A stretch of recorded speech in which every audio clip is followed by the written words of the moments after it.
Bugun sizlar bilan mobil ilovalarda Activity va animatsiyalar bilan ishlash mavzusini o'tamiz. Bundan oldingi parlarimizda sizlar bilan boshqaruv elementlari haqida tushunchaga ega bo'ldik. Yodlaringizda bo'lsa, toggle button, data picker, time picker, checkboxlar, to'g'rimi? Radio buttonlar, radio group novush haqida tushunchalarga ega bo'lib oldik. Bu paramizda esa, ya'ni bu leksiyamizda Activity va animatsiyalar bilan ishlash tushunchalarini ega bo'lib olamiz ekan. Xo'p, Android ilovasida vizual interfeys yaratishning asosiy komponenti bu Activity hisoblanadi. Ko'pincha Activity'lar alohida ekran yoki dastur oynasi bilan bog'lanadi va oynalar o'rtasida almashish bir faoliyatdan ikkinchi faoliyatga o'tishda sodir bo'ladi. Ya'ni, misol uchun, login register qismi bor, shunda kirishda ham button bor, shuni bosganda bizada undan keyingi pejga o'tishi bu nima hisoblanadi ekan shunda? Activity hisoblanadi ekan. Bedaynan masalan empty activity bilan loyihani yaratamiz. Keyin loyihaga bitta activity klassi qo'shamiz.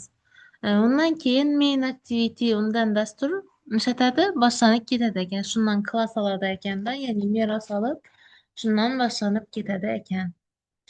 Bedaynan toza proyekt sozlatayotganimizda public class main activity extends upcome compat activity'dan chat turibdi, meros olib turibdi deb yozilib qo'yibdi. Xo'p, bizada endi activity'lari, ya'ni bizada ishga tushgandan so'ng, misol uchun activity'ni ishlatdik, to'g'rimi? Aktiv tizim tomonidan qayta ishlangan va bir qator qayta murojaatlar mavjud bo'lgan bir qator voqealardan o'tadi. Ya'ni, bularni hammasi metodlar hisoblanadi. Bu yerda yozilib turgani on create, on start, on restart, on resume, on pause, on stop, on destroy. Bular nog'a o'xshab ketadi. Web ilovalarda CRUD amallarini bajarganmiz-ku, create, read, shunga o'xshash bu narsalar. Mobilda faqat shundan bo'ladi. Ya'ni on start boshlaganda, to'g'rimi? On stop bizani bosganmiz, menimcha bundan oldingi darslarda on create'ni bosgandik menimcha, to'g'rimi? Toggle button data pickerlar bilan. On click bilan ishlavadik, yodimga tushdi. Xo'p. Endi on create'ga keladigan bo'lsak, on create bu faoliyatni amalga oshirishni boshidan birinchi usul hisoblanadi. Bu usulda faoliyat yaratilgan holatda o'tadi. Ushbu usul faoliyat sinfida aniqlanishi kerak bo'ladi. Ya'ni boshlang'ich faoliyatni sozlash amalga oshiriladi bu bosqichda. Xususan vizual interfeys obyektlari yaratiladi. Ya'ni biz ishlatamiz, boshda XML'imizni viewlar bilan to'ldiramiz va undan keyin on create, on start, on resume, on pause, on click shunday metodlardan foydalanib ketamiz ekan. Ushbu usul bundle, ya'ni avvalgi faoliyat holatini o'z ichine olgan obyektni o'zi ichine qamrab oladi ekan. Agar faoliyat yangi yaratilgan bo'lsa, bu obyekt nol qiymatini ega bo'ladi. Agar faoliyat avval yaratilgan bo'lsa-da, lekin to'xtatilgan holatda bo'lsa, bu ko'p holda to'plam faoliyat bilan bog'liq ma'lumotlarni o'z ichine qabul qilib ketadi. Xo'p, endi on create usulini bajarishni tugagandan so'ng bu yerda o'tgan paramizda yodlaringizda bo'lsa, toggle buttonlarni atributlari va usullari haqida gaplashib o'tdik. Data picker, time pickerlar, to'g'rimi? Usullar bu nav hisoblanadi. Bizlar Java kodda ishlatib biladigan navlarimiz. Ya'ni on create, on start, on resume o'xshagan metodlarimiz hisoblanadi. Xo'p, faoliyat start holatga o'tadi va tizim on start usulini chaqiradi. Ya'ni on create'dan keyin on start bajariladi ekan hammayoq. Xo'p, endi on startga keladigan bo'lsak, on start usuli qurilma ekranida faoliyatni ko'rsatishga tayyorlanadi. Qoida tariqasida shuni aytsak bo'ladi, bu usul bekor qilishni talab qilmaydi va barcha ishlar o'rnatilgan kod tomonidan amalga oshiriladi. Xo'p, bu usul tugagandan so'ng faoliyat ekranda ko'rsatiladi. Ya'ni on startdan keyin bizani nomimiz chaqirib turgan narsamiz ekranga chiqadi va undan keyin on resume usuli chaqiriladi va faoliyat continued holatini o'tib ketadi. Ya'ni boshda nima bo'ladi ekan shunda? Boshda on create'dan keyin on startdan keyin on resume usulidan foydalanamiz ekan. Xo'p, endi on rezyum haqida tushunchaga ega bo'lsak, bu usul chaqirilganda faoliyat rezyumot, ya'ni holati o'tadi va qurilma ekranida ko'rsatiladi va foydalanuvchi bilan muloqot qilishimiz mumkin bo'ladi ekan va faoliyatning o'zi diqqatni yo'qotmaguncha, masalan, boshqa faoliyatga o'tish yoki bo'lmasam oddiygina qurilma ekrani o'chganligi sababli bu holatdan chetda ekan, qoladi ekan. Xo'p, endi o'n pauzaga keladigan bo'lsak, agar foydalanuvchi boshqa faoliyatga o'tishga qaror qilsa, tizim o'n pauz usulini chaqiradi, ya'ni shu faoliyatni pauzut holatini o'tiradi. Ushbu usulda biz foydalanilgan resurslarni tozalashimiz, jarayonlarni to'xtatib qo'yishimiz mumkin. Misol uchun, audio animatsiyalarni yaratish, kamerani to'xtatish, to'g'rimi? Agar kameramiz ishlab tursa va hokazo shunga o'xshash usullarni bajarib bilamiz ekan. Ular tizimning ishlashini kamroq ta'sir qiladi. Ammo shuni hisobga olishimiz kerak ekan, bu holatda faoliyat ekranda hali ham ko'rinadigan bo'lib qoladi. Ya'ni rasmiy biza pauzani bosganimizda nechik bo'lsa, shu holat beda yoritib berilib turibdi. Bu usulning ishlashi uchun juda oz vaqt ajratiladi. Shuning uchun biza hech nechik ma'lumotlarni saqlamasligimiz kerak hisoblanadi. Ayniqsa agar bu tarmoqqa kirishni talab qiladigan ma'lumotlar bo'lsa. Misol uchun internet orqali ma'lumotlarni yuborish yoki ma'lumotlar bazasiga kirish, bunday harakatlar eng yaxshisi on stop usulidan foydalangani yaxshi ekan. Endi o'n stop usuluna keladigan bo'lsak, ushbu usulda faoliyat to'xtatilgan holati o'tadi. Ya'ni bunday holatda faoliyat butunlay ko'rinmaydi. On stop usuli foydalanuvchi faoliyati bilan o'zaro aloqada bo'lmaganda kerak bo'lmagan foydalaniladigan resurslarni ajratib qo'yishi kerak bo'ladi. Ma'lumotlarni misol uchun ma'lumotlar bazasini saqlashimiz mumkin on stop bilan. Xuddi shunga o'xshash bir qancha usullarni bajarishimiz mumkin. Shu bilan birga to'xtatilgan holatda faoliyat qurilma xotirasida qoladi va barcha interfeys elementlarining holati saqlanib qoladi. Misol uchun, agar matnni tahrirlash, matn maydonida biror bir matnni biza yozajak bo'lsak, u holda faoliyat davom ettiriladi. Davom etilgan holati o'tgandan so'ng matn maydonida avval kiritilgan matnni yana nishlatamiz, ko'rib bilamiz ekan. Navni aytsak bo'ladi. Misol uchun SMS yozyapmiz, to'g'rimi? Drafts bo'lib qolib ketadi, to'g'rimi? Agar yarmasak yozib qo'ysak, shuda on stop bo'lib turadi. Keyin kirib yozajak bo'lsak, o'sha yozib qo'ygan matnimizni davomidan yozib ketamiz, to'g'rimi? Yoki bo'lmasa buni o'chirib boshidan yozsak ham bo'ladi. Agar on stop usulini chaqirgandan so'ng foydalanuvchi avvalgi faoliyatga qaytishga qaror qilsa, tizim on restart usulini chaqiradi. Ya'ni on stop bundan oldingi tizimga qaytsak bo'lsa, on restart usulini chaqiradi ekan. Agar faoliyat o'z ishini to'liq yakunlagan bo'lsa, misol uchun ilova yopilganligi sababli bu vaqtda nechik bo'ladi? On destroy usuli chaqiriladi. Bular yana misol tariqasida aytadigan bo'lsam, biz yana telefonimizda menyu yerini bosib bersak yoki bo'lmasam bundan oldin kirgan ilovalarni navga kiribman ekan deb ko'radigan bo'lsak, bizlar navlarga kirganimizni ko'rsatib beradi. Telegram, SMS, galereya, to'g'rimi? Shularga qaysidir bu hozir hammasi on stop usulida turgan bo'ladi. Agar biza avval kirgan qaysidir bir elementimiz shular orasidan kirib qidirib kiradigan bo'lsak, u vaqtda nishatadi on restart usulini chaqiradi ekan. Agar biza polni chiqib ketgan bo'lsak, misol uchun telefonimizdan ishlatamiz, brauzerga kiramiz, to'g'rimi? Kirganimizdan keyin bizning istoriyamiz bo'ladi. O'sha istoriyani ishlatsak, boshidan restart ya bo'lmasam shu aynani yana boshidan ochib ber deb bosadigan bo'lsak, nishatadi on destroy usulini bizlarga chaqirib beradi ekan. Xo'p, on destroyga keladigan bo'lsak, faoliyat on destroy usulini chaqirish orqali yakunlanadi. Bu tizim konfiguratsiyasi sabablari, misol uchun ekranni aylantirish yoki ko'p oyna rejimida yoki shunga o'xshash tugatish usulini chaqirganda faoliyatni o'chirishga qaror qilganda sodir bo'ladi ekan. Shuni ham ta'kidlash kerakki, ekranning yo'nalishi o'zgarganda tizim faoliyatini to'xtatadi va keyin OnCreate usulini chaqirish orqali uni yana yaratib beradi ekan.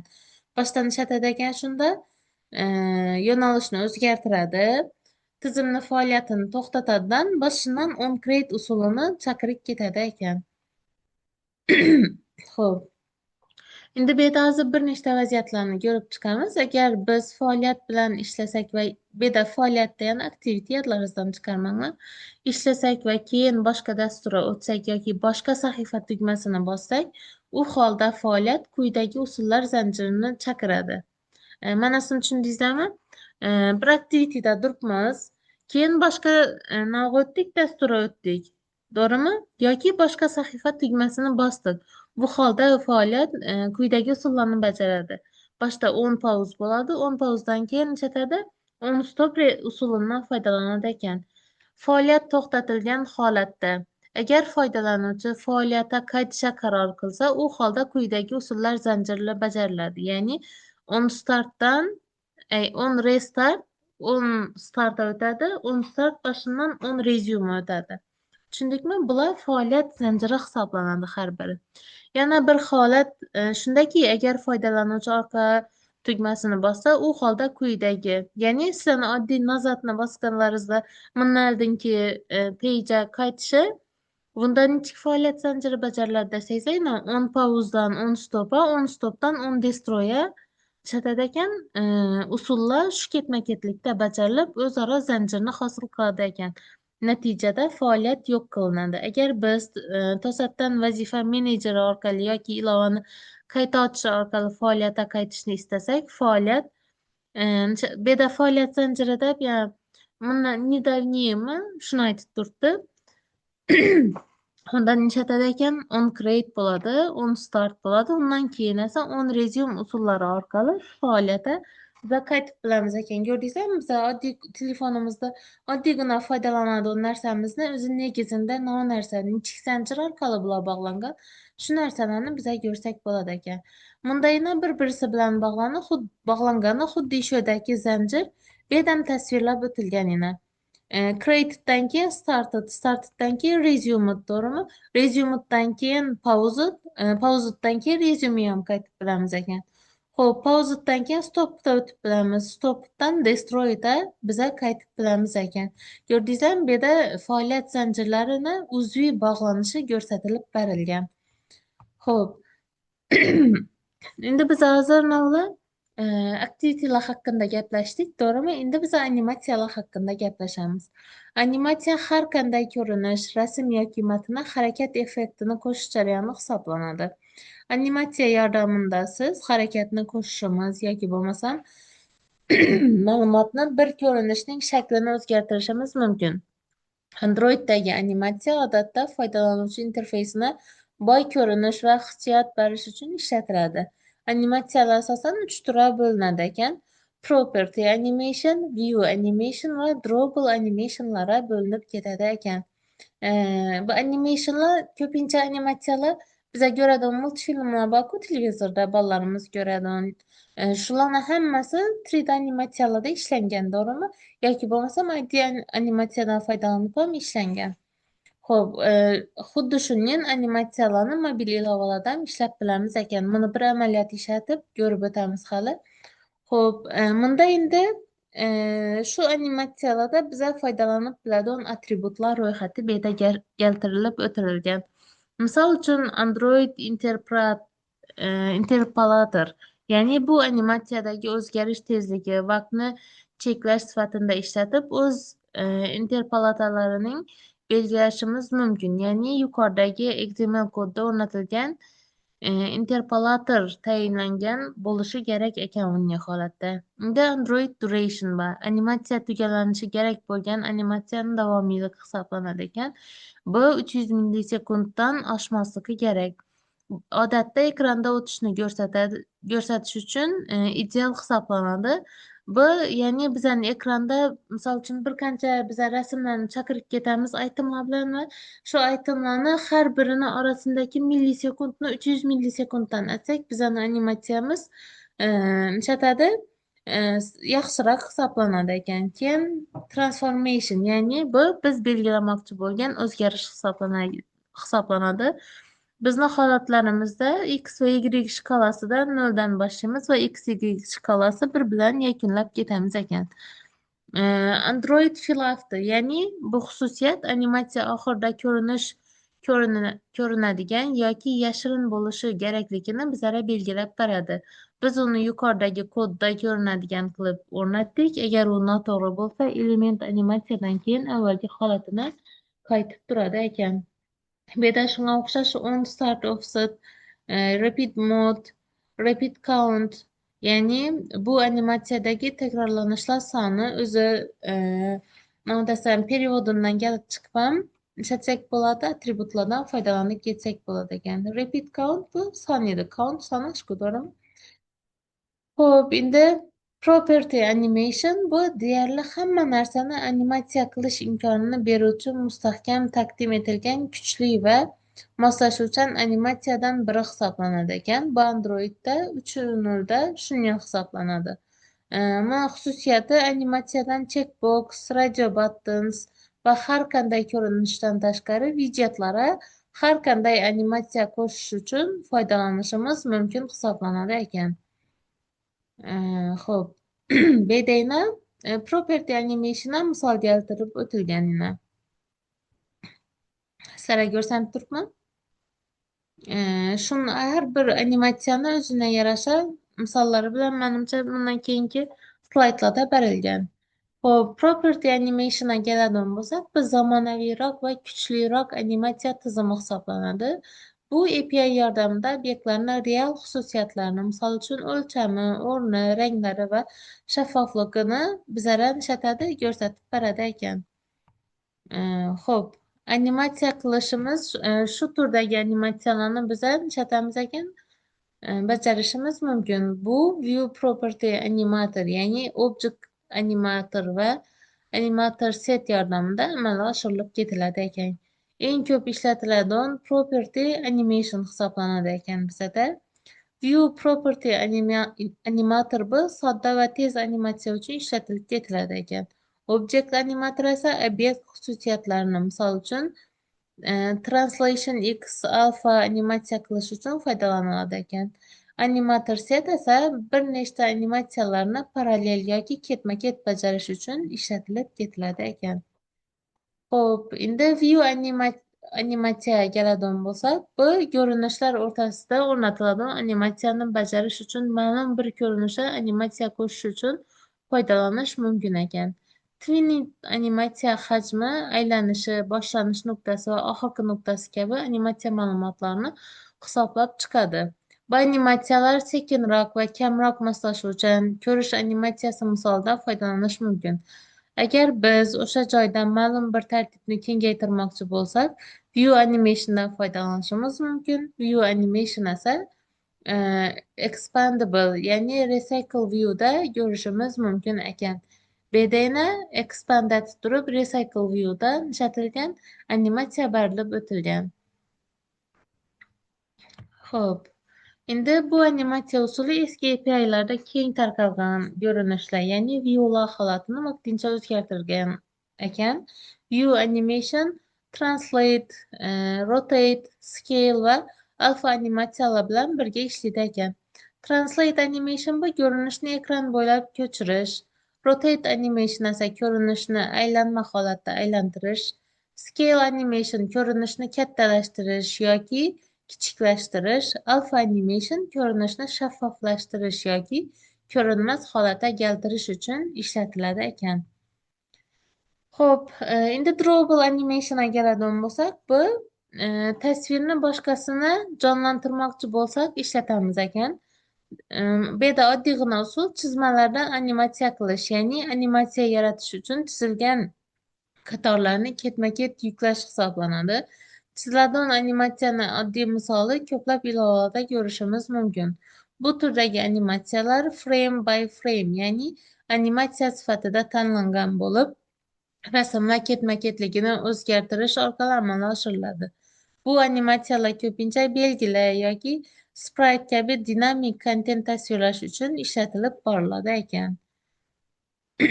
Xo'p, endi bu yerda animatsiya chaqirishni XML kodi va Java kodi berilib o'tilgan. Eng avvalo nishatamiz animation list yaratib olamiz ekan. Keyin nishatamiz yere image'larni drawable orqali chaqiramiz va duration'ini berib o'tamiz ekan. Har bir itemini ko'rdingizlarmi? Xo'p, endi undan keyin Java koddan ishlatamiz ekan. Bu yerda mana Java kodi berilgan, ya'ni animation drawable'ni ishlatsin, image view'ni background'ini joylasin, to'g'rimi? Bu yerda xuddi shu buyruq berilib o'tilgan. Bu narsani amaliyotda birga ko'ramiz. Bu yerda yana chatib turibdi. Ko'ramiz yana animatsiyani. Aha. Xuddi shu videoda ko'rsatilganning bizlar ham ishlatamiz. Xuddi shunday animatsiyalarni amalga oshirib bilamiz ekan. Bu yerda yana ustuna bosganda ekrani bo'rtib chiqishi yoki bo'lmasam nishlatishi mishga borganda while hover bo'lishlari, to'g'rimi? Yozuvlarni aylanib turishlari, bularni hammasi animationlar hisoblanadi ekan.